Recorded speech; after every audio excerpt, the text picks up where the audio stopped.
Salut à tous, bienvenue. Si vous êtes un jeune entrepreneur ou un peu plus jeune ou moins jeune, peu importe, mais si vous faites de l'importation de produits électroniques et que vous vous demandez comment ça marche en Israël, restez avec nous, c'est tout de suite.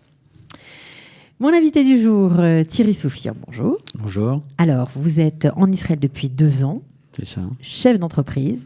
C'est ça. Vous faisiez quoi à Paris ? Donc à Paris depuis 1989, je fais de l'informatique et particulièrement dans les réseaux télécoms, où je m'occupe, parce que c'est très vaste, de la sécurité pour protéger les données de manière générale. Donc ça peut être la protection données purement informatique, ça peut être au travers des caméras, systèmes de caméras, de la téléphonie IP, puisque tout ça maintenant fait partie des mêmes réseaux. Donc vous vous êtes dit, arrivé en Israël, je vais aussi faire quelque chose, je vais importer un produit qui n'existe pas. Exactement. Donc, en arrivant ici, j'ai vu qu'il y avait d'abord que c'était un pays où la vidéosurveillance, puisqu'on rentre dans le vif du sujet, était quelque chose qu'on voyait quasiment partout. Ouais. On sait maintenant pourquoi, et heureusement que c'est le cas.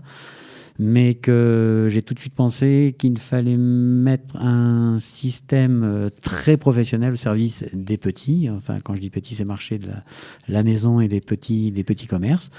Donc, en important une solution avec qui pour qui j'ai pris la licence exclusive en Israël, et une solution donc qui n'existait pas, des caméras qui n'existaient pas, qui existent, mais pas dans son fonctionnement et pas dans cette formule qu'on peut voir derrière vous là. D'accord. Alors, comment on fait quand on débarque en Israël ? Vous ne parlez pas très bien l'hébreu, on va dire. Très peu. Très peu. Qu'on décide d'importer un produit et qu'on se trouve confronté, bien sûr, à l'administration israélienne. Surtout, on la connaît. Quand il s'agit d'importer un produit, c'est pas toujours simple. Est-ce que vous pouvez nous expliquer comment ça s'est passé pour vous ?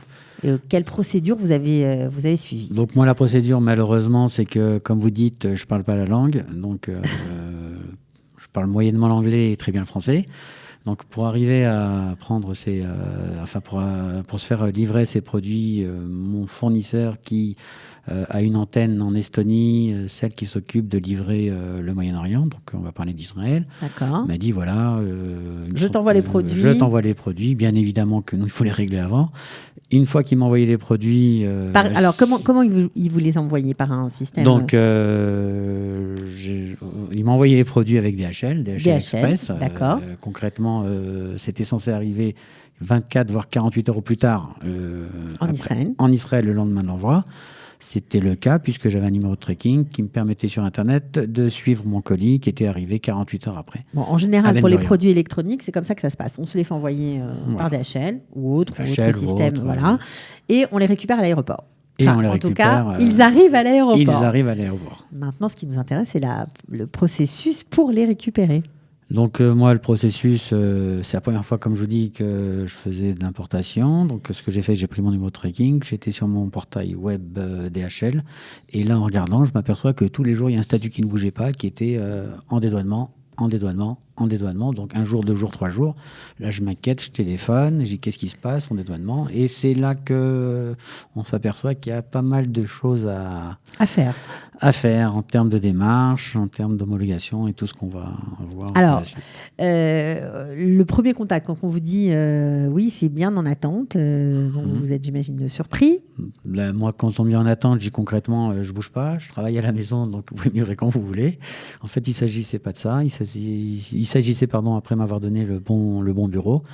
La personne m'a dit, ce sont des produits électroniques, en l'occurrence des caméras de vidéosurveillance, qui intègrent une fonctionnalité qui est Wi-Fi, donc c'est une technologie sans fil, qui est utilisée un petit peu partout dans le monde. Mais en Israël, quand c'est Wi-Fi, ça doit... Mais en Israël, qui dit Wi-Fi, dit fréquence, faire attention à pas perturber certaines fréquences pour l'armée, et donc passer par des vérifications, des homologations, et donc des tests pour vérifier si le matériel est apte à être vendu sur le territoire. Bon, jusque-là, c'est pas trop compliqué. Qu'est-ce que vous dites quand on vous répond ça ? Vous dites OK, on fait les tests. Moi, quand on me dit ça, je dis il n'y a pas de problème, donc faisons les tests.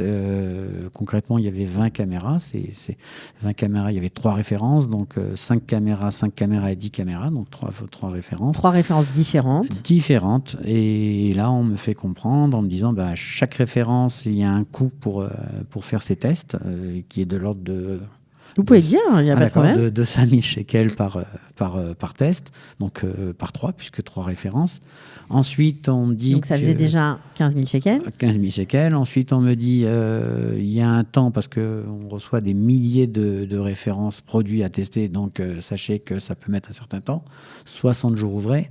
J'ai fait mon compte, puisqu'on ne compte pas samedi, dimanche, vendredi, samedi, et que ça peut aller jusqu'à 90 jours. D'accord. Moi, je dis, 90 jours. Et quand on me dit 90 jours, on me dit, et attention, c'est 20 shekels par jour pour garder vos produits. C'est-à-dire que non seulement il faut payer les tests, mais en plus, il faut payer les frais de garde. Et ça, vous ne le saviez pas lorsque vous êtes lancé dans cette tentative d'importer des produits. Exactement. OK. Aucun savoir. Donc 90 jours, on me dit que c'est au plus, on va dire que ça serait 90 jours.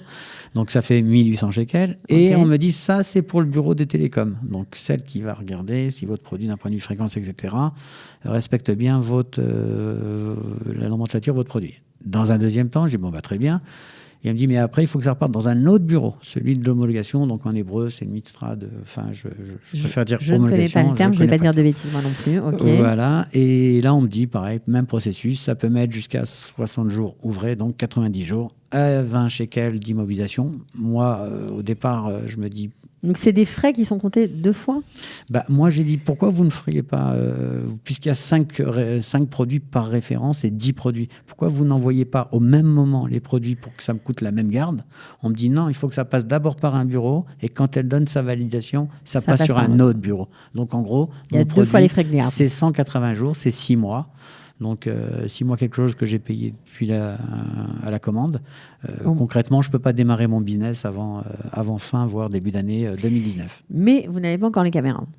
J'ai toujours pas les caméras. OK. Donc, vous acceptez, lorsque vous êtes confronté justement à l'administration fiscale, on va dire, et surtout au bureau d'importation, vous acceptez de tout ce qu'on vous dit ? Le temps de garde, de payer, etc. C'est pas qu'on accepte et qu'on n'accepte pas, c'est surtout d'être surpris, de découvrir les choses au fur et à mesure qu'on s'adresse à des services. En fait, j'avais cette impression de me... Comment dire ? C'était à moi d'aller taper aux bonnes portes pour savoir ce qu'il allait en faire. Pour trouver la bonne personne, pour avoir la bonne réponse. Voilà, et j'avais pas quelqu'un qui concrètement au téléphone me dit, voilà, vous êtes chez DHL Express Israël, sachez qu'ici, voilà comment ça se passe. Vous devez d'abord appeler tel numéro, telle personne, telle, me dire un petit peu un scénario d'importation. Et à la rigueur, là, j'aurai un petit peu... C'est pas comme ça que ça se passe. Mais c'est pas comme ça que ça se passe. Une personne, c'est exactement ce qu'elle doit faire. Et derrière, s'il y a d'autres choses, c'est à vous de savoir lesquelles et d'aller vers ces gens. Mais c'est pas simple. C'est pas simple du tout. C'est pas simple du tout. Alors, vous avez commencé ce processus d'importation il y a combien de temps ? Avril. Au mois d'avril. Et là, on est au mois de juillet. Avril pour faire la sélection des produits, pour des produits qui me semblaient adaptés pour le marché israélien. Et en mai, donc, ma première commande chez le fournisseur. Alors, c'est là que... Disons que si on passe toutes ces étapes qui ont été décrites par notamment le bureau des télécommunications, le bureau des homologations, est-ce que vous avez un accord pour importer ces produits ou pas ? Et c'est là, et voilà, et c'est une très bonne question parce que à la finale, on se dit, de toute façon, le business en Israël ne va pas s'arrêter à 20 caméras, donc payons au départ pour pouvoir homologuer de manière définitive 3 références et ensuite développer le business ici en Israël.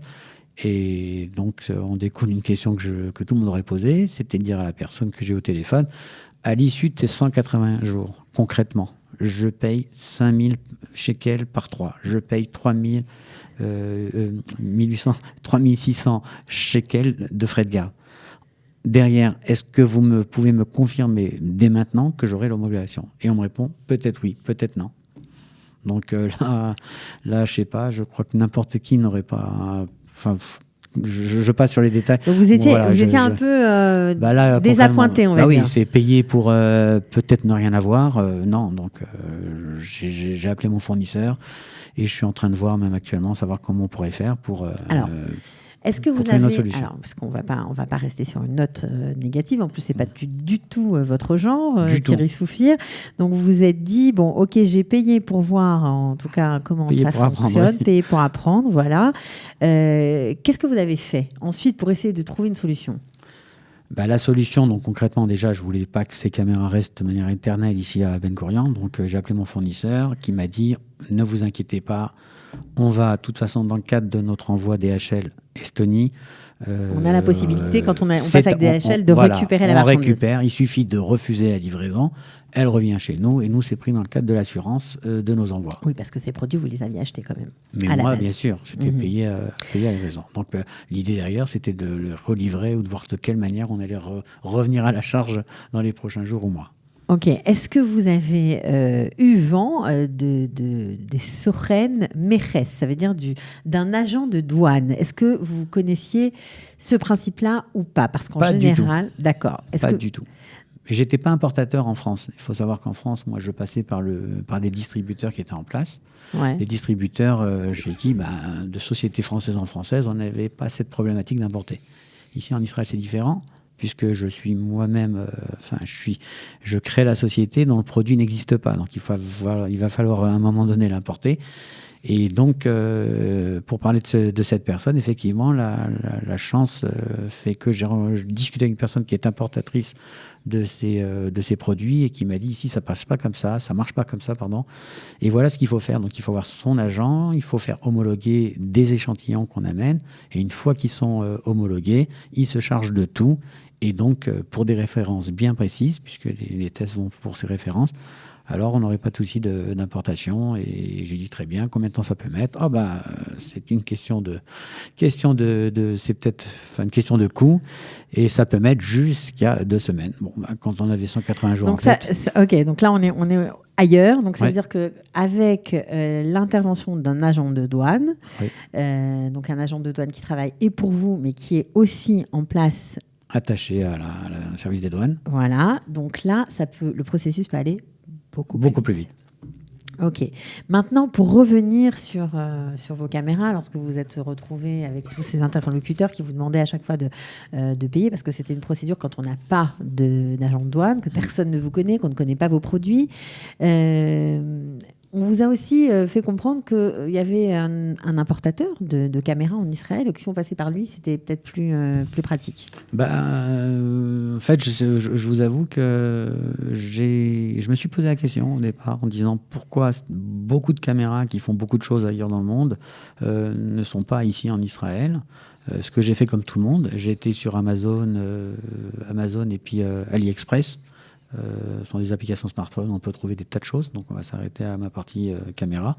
Et effectivement, des caméras que je voulais éventuellement importer et faisaient partie de l'un ou de l'autre. Et quand on regarde, il y a un moment, destination à Israël, interdite. Donc, pas possibilité de se les faire livrer en Israël. Et pour beaucoup de références. Donc, j'ai compris que qu'on ne pouvait pas faire un petit peu la même chose comme ailleurs dans le monde. Donc oui, c'est important de le dire, parce que parfois on veut s'improviser, on a une idée, on pense qu'on arrive ici et qu'il manque ça, il manque ci, que personne n'y a pensé. Je pense qu'il y a une raison. Voilà, il y a forcément une raison. Et que par rapport à ces caméras, il va falloir passer par la case d'épargne. Mais la personne qu'on m'a dit, oui, il faut avoir un agent qui se charge de l'homologation des références. Donc au moins, vous avez appris quelque chose, et vous n'allez pas rester sur un échec. On va dire, vous allez recommencer, réimporter ces échantillons, les faire revenir en Israël. Je vais cette fois-ci des échantillons, mais pas les 20, parce que ça ne sert à rien. Je vais prendre une référence de chaque produit. Je viendrai avec.